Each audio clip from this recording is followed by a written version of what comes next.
I need the physical reminders of it's time to go potty.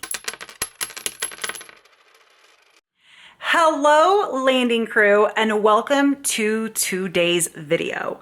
We are going to talk about autism and potty training, which is one of my most requested videos and questions. I have 4 autistic children, ranging from ages 6 to 17. So potty training is a thing we have done. I get asked a lot, like what their journeys were. I'm not gonna share specifics for each child, but what I can do is share tips that have helped because every child has a different level of needs and supports that aid in potty training. So let's get started. The first one, you have to remove all expectations. They should be potty trained by this age. They shouldn't be wetting the bed at this age. Like, remove the expectations that you have. Potty training is the one thing that I absolutely despise doing as a parent. Like, I hate it.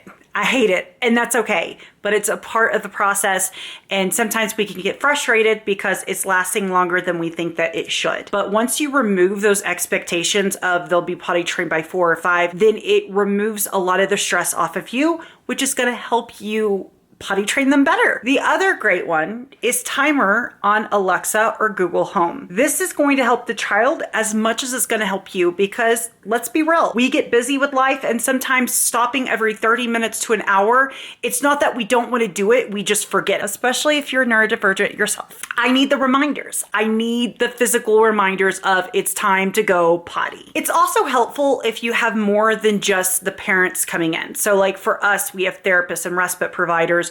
So it helps for everyone involved to have that physical reminder. You can also set your Apple Watch or your Google Watch, but reminders is going to be key because you have to remember that when you're potty training autistic children, it is going to take a much longer period of time. That's why removing the expectations is so important.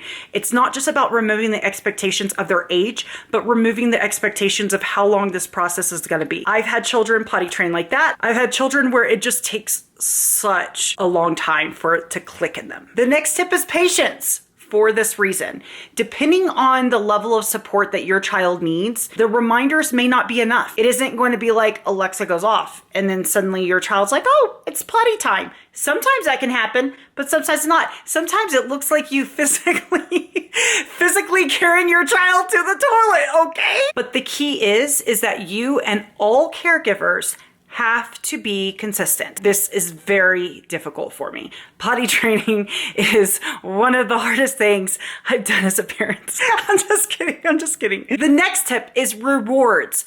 Positive reinforcement. So this looks like you having patience, not getting upset, but giving them some type of treat or candy or something that they want and you're comfortable with when they do go. Again, a lot of it's going back to patience. Patience is probably my biggest thing because I have to remind myself of that. But try to not get upset if they have an accident. Try it. For this reason, I prefer to use pull-ups until they're completely daytime potty trained. It's gonna minimize the stress, the frustration, and the mess you're gonna have to clean up. Autism is a spectrum for a reason, so it's very good to come up with like a word, a picture, a sound, an item, anything that you use to show, hey, we're going to the potty, because then in return, they can use that word, item, sound to let you know that they need to go potty if they aren't independent with going themselves yet. And you can also incorporate other therapies into this as well, and I do suggest this. So this would be OT, speech, ABA.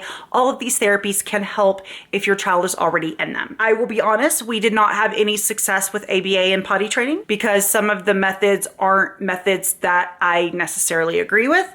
So all of our potty training was independently on our own with our respite provider, Kathleen. So those are what I like to call the preliminary tips that we need to consider before going into this. The more prepared you are, the more success you're going to have. So first off, a high quality mattress cover. This is going to help, again, the frustration, the mess, all of those things, because there's nothing more upsetting than for them to have a mattress that keeps getting soiled. You can only steam clean it so many times.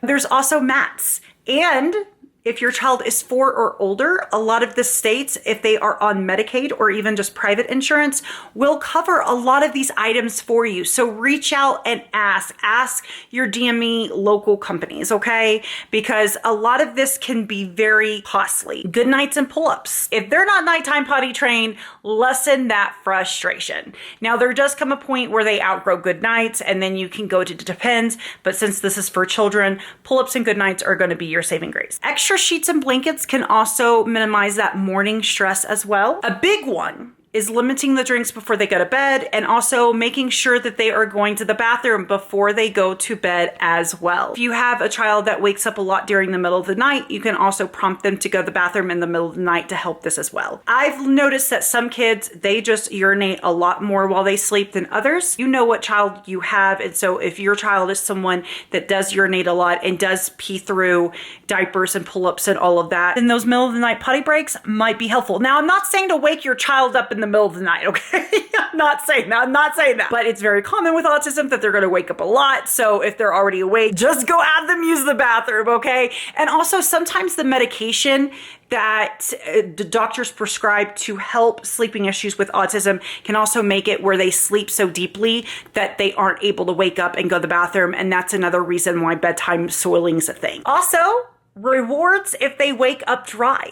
So it kind of encourages them. I don't know how much that works with their subconscious, but do you know what? In our house, we try everything. Okay, so these are a few extra tips. Try not to punish for accidents. And that goes down to try not to act upset. Now, we're all human. We're gonna have emotions sometimes, but try to stay as neutral as possible. Making sure everyone is on the same page as routine and verbiage. This is really important if you're co-parenting with another parent, or as I said, if you have multiple adults or providers involved in the child's care. Songs to start each potty break. So Kathleen does this and it's really helpful. Or she'll be like, what time is it? And if you have a child that really likes scripting, they'll kind of go along with this and that kind of prompts them. Sometimes it can also be the sensory. So trying to use wipes instead of toilet paper. And I'll try to link everything. There's really cool urinals for boys on Amazon that can kind of make it fun. I've also heard Cheerios, like to put Cheerios in the toilet and see if they can hit them. The urinal on the wall was really helpful because you can adjust the height, but sometimes toilet paper is just really hard. So using wipes is very, very helpful.